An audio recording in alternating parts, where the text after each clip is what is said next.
नमस्कार, मैं हूं आपके साथ प्रदीप आजाद। हिंदुस्तान के कई इलाकों में इस वक्त किसान आंदोलन बेतहाशा रूप से जारी है। लोगों की तादाद, किसान नेताओं की तादाद लगातार उन धरना स्थलों पर मौजूद हैं और सरकार से वो अपनी मांगों को मनवाने के लिए लगातार संघर्षरत है।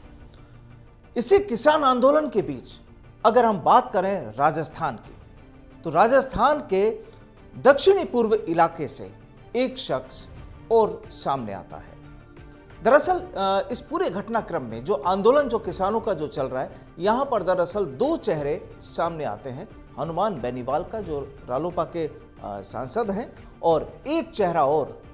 जो दक्षिणी पूर्वी राजस्थान से ताल्लुक रखता है, नाम है नरेश मीणा। नरेश मीणा एक वो शख्सियत जो कुछ वक्त पहले तक यूनिवर्सिटी चुनाव में, यूनिवर्सिटी की पॉलिटिक्स में, राजस्थान के कई जिलों की पॉलिटिक्स में, समाज की पॉलिटिक्स में अपना एक अहम मुकाम हासिल किए हुए हैं। आज उसी शख्सियत से हम रूबरू होते हैं और जानते हैं कि वर्तमान में जो किसान आंदोलन चल रहा है, वहां पर आखिर नरेश मीणा किस तरह से अपना योगदान दे रहे हैं और क्या है इन लोगों की प्लानिंग। नरेश जी, आपका स्वागत है। और सबसे पहला सवाल ये कि जो भी इस वक्त जो किसान आंदोलन जो चल रहा है, यहाँ पर आप लोगों ने पैदल मार्च भी किया है, आप लोग बॉर्डर तक भी पहुँचे हैं अपने लोगों के साथ में, तो क्या प्लानिंग है और क्या सोच को लेकर आप आगे बढ़ रहे हैं? देखो, पूरे देश में किसान जो मूवमेंट चल रहा है पिछले 70 दिन से, और ये मूवमेंट किसी दल के नेताओं द्वारा नहीं बल्कि किसान संगठनों ने एक किसान एकता मोर्चा के नाम पर संगठन बनाकर 40 किसान संगठनों ने मिलकर इस आंदोलन को खड़ा किया है। और जिस तरह से किसानों पर अत्याचार होते आए हैं, और आज से नहीं है, किसानों पर बहुत पुराने टाइम से अत्याचार होते आए हैं, उनकी जो फसल है उसका उचित मूल्य नहीं मिलता, जो MSP है, समर्थन मूल्य पर जो कांटों की समस्या है, किसानों को बिजली की समस्या है, इस तरह से सारी समस्याओं को लेकर किसान संगठन जो थे, उन्होंने सब लोगों ने एक मंच पर आकर किसानों की आवाज़ को मजबूत करने के लिए एक आंदोलन छेड़ा है। इसी बीच में भारत सरकार में नरेंद्र मोदी जी एक कानून लेके आए जिनका नाम किसानों ने काले कानून रखा। वो ऐसे कानून थे जिससे इस देश के किसानों की ज़मीनों को छीनकर किसानों की जो इनकम सोर्सेज है उनको अपने हाथों में लेकर बड़े अंबानी, अडानी, इन लोगों को, बड़े लोगों को उनके कब्जे हाथों में देने का जो प्लान था, उसको लेकर एक 70 दिन से ये पिछला मोमेंट किसानों ने खड़ा किया है। और जब हम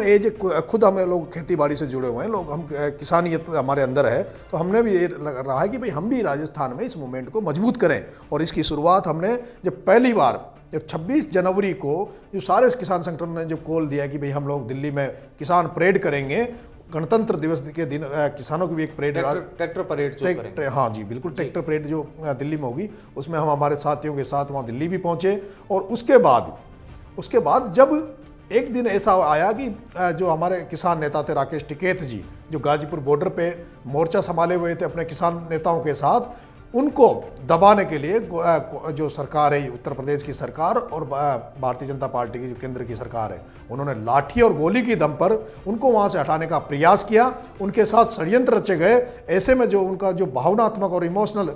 जो अटैचमेंट था, वो जब निकल के आया किसानों के प्रति, उनकी भावनात्मक भावनाएं जो जुड़ी हुई थी, वो उनके आंखों से जब निकला तो पूरे देश में उसकी हलचल मची, पूरे देश में उसका एक भावनात्मक एक इम्पैक्ट पड़ा। और उसी को देखकर हम रातों रात वहाँ गाजीपुर बॉर्डर पहुँचे और सुबह हम राकेश जी टिकैत साहब से मिले। तो उन्होंने हमसे एक ही कहा कि भाई हरियाणा, उत्तर प्रदेश और पंजाब में ये आंदोलन चल रहा है, और महाराष्ट्र के लोगों ने भी सड़कों पे आके लाखों की संख्या में रैली करके हमें समर्थन दिया है, लेकिन राजस्थान में जो किसान कम्युनिटी जी है वो अभी थोड़ी शांत है। ऐसे में आपको राजस्थान में किसान कम्युनिटीज को मजबूत करना चाहिए, इस आंदोलन से उनको जोड़ना चाहिए ताकि उनके हक और अधिकारों के लिए हम लड़ सकें। और उसके बाद हम लोगों ने गांव-गांव जाके और लोगों को जगा रहे हैं, गांव-गांव जाके पंचायतें कर रहे हैं। और आज की स्थिति है प्रदीप जी कि पूर्वी राजस्थान और दक्षिणी राजस्थान में, क्योंकि अब तक राजस्थान में जब भी किसान मूवमेंट हुए हैं वो शेखावटी और इस एरिया में हुए हैं, पूर्वी राजस्थान में, और यहाँ आंदोलन बहुत होते हैं, लेकिन यहाँ आंदोलन एक कास्ट विशेष, सामाजिक विशेष के आंदोलन हुए, चाहे गुर्जर कम्युनिटी ने अपने लिए आंदोलन किए, मीणा कम्युनिटी ने अपने आंदोलन किए, लेकिन पहली बार ऐसा नजर आ रहा है कि पूर्वी राजस्थान, दक्षिणी राजस्थान में गुर्जर कम्युनिटी है, जो मीणा कम्युनिटी, जो बड़ी तादाद में, किसान कम्युनिटी जो और भी यहाँ पे है, धाकड़ है, माली है, यादव हैं, लेकिन ये दोनों कम्युनिटी इस एरिया में बहुसंख्यक हैं और ये दोनों कम्युनिटी एक ही जगह पर आकर, एक ही मंच पे आकर इस आंदोलन को मजबूती दे रहे हैं। और मैं जो देख रहा हूँ, हो सकता है कुछ दिनों में आपको जी, आपने अभी पिछले कुछ दिनों में कुछ इलाकों में पंचायत वगैरह, महापंचायत का भी ऐलान किया, लोग भी वहां पर काफ़ी तादाद में मौजूद रहे, तो जानना चाहेंगे कि अब आगे की रणनीति, आगे की जो आपकी प्लानिंग है वो किस तरह की? अभी हमारा कुछ अगले दिन भी हमारी महापंचायतें चलती रहेगी। 5 तारीख को दौसा में एक बहुत बड़ी महापंचायत है, उसके बाद में बामनवास, इधर आपका कोटा में आप इंद्रगढ़, बौली, इन सब जगह महापंचायतें चल रही है। और उसके बाद हम सब लोग, जब ये माहौल बन जाएगा पूरे सब, हर गांव घर तक ये जो मैसेज हमारे जो देना चाहते हैं वो चला जाएगा, उसके बाद हम एक जयपुर में जो राजभवन है, जो केंद्र सरकार के प्रतिनिधि के रूप में यहाँ जयपुर में बैठे हैं, उसका हम पूरे लोगों से बात करके, हमारा ये प्लान है कि उसका हम पहले घेराव करेंगे और उसके बाद ज़रूरत पड़ी तो हम दिल्ली बॉर्डर पे भी जाएंगे। यानी किसानों के समर्थन में जो आपकी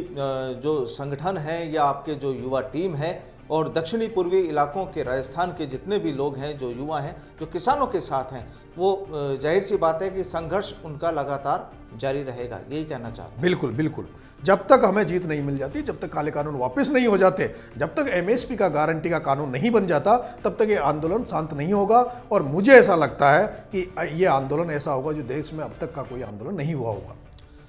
बिल्कुल, जिस तरह से सोच और संघर्ष की जो मिसाल यहाँ पर नजर आती है वो वाकई अपने आप में एक अलग पहचान बनाए रखती है। हिंदुस्तान के जिन इलाकों में लगातार किसान आंदोलन जारी है, बड़े बड़े नेता वहाँ पर मौजूद हैं, और उसके बाद अब राजस्थान में भी अगर इस तरह के युवा नेता किसान आंदोलन में जुड़ रहे हैं और पंचायत, महापंचायत का ऐलान किया जा रहा है, और जिस तरह से लोग बड़ी तादाद में वहाँ पर मौजूद होते हैं, उससे लगता यही है कि आने वाले वक्त में शायद इस सूबे की, इस राजस्थान में भी कुछ नई तस्वीर देखने को मिल सकती है। मेरे साथ जुड़ने के लिए नरेश जी बहुत बहुत शुक्रिया। आपको बहुत बहुत धन्यवाद। फिर मुलाकात होगी। नमस्कार।